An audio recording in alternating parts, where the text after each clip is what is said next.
శ్రీ రంగనాథ రామాయణము. మనసులో శ్రీరామ కథ తోస్తుంటే వ్రాసే వరాన్ని బ్రహ్మ నుండి పొందిన వాల్మీకి.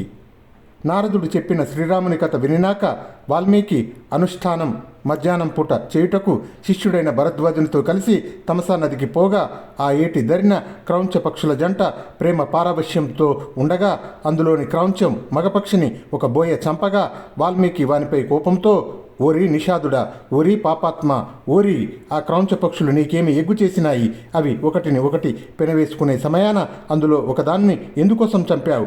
ఈ పాపం చేసినందులకు గాను అనేక సంవత్సరాలు దుఃఖపడుతూ తిరుగుదువుగాక అంటూ వాణ్ణి శపించిన పలుకులు పద్ధతిగా ఉన్న శ్లోకంగాను చందో నిబద్ధంగాను 4 పాదాలలో ఉన్నాయని భరద్వాజుడు అన్నాడు. ఆ పద్యాన్ని భరద్వాజుడు అతనితో పాటు మిగతా శిష్యులు ఎంతో ఆసక్తితో వల్లెవేశారు. అనుష్ఠానం ముగించి ఆశ్రమానికి వాల్మీకి వచ్చి ఉన్న వేళన బ్రహ్మదేవుడు అగుపించగా కూర్చుండబెట్టి పూజించి నమస్కరించి తన శాపాక్షర పద్యం చదివి ఆ పద్యం తన ముఖత ఎందుకు వచ్చిందని అడగగా బ్రహ్మ నవ్వి, శ్రీరాముని చరితమును నీవు విస్తారంగా చెప్పాలని సరస్వతి నీ ముఖాన అవతరించినది. నారదుడు సంగ్రహంగా నీకు చెప్పిన శ్రీరామకథను సవిస్తరంగా చెప్పుము.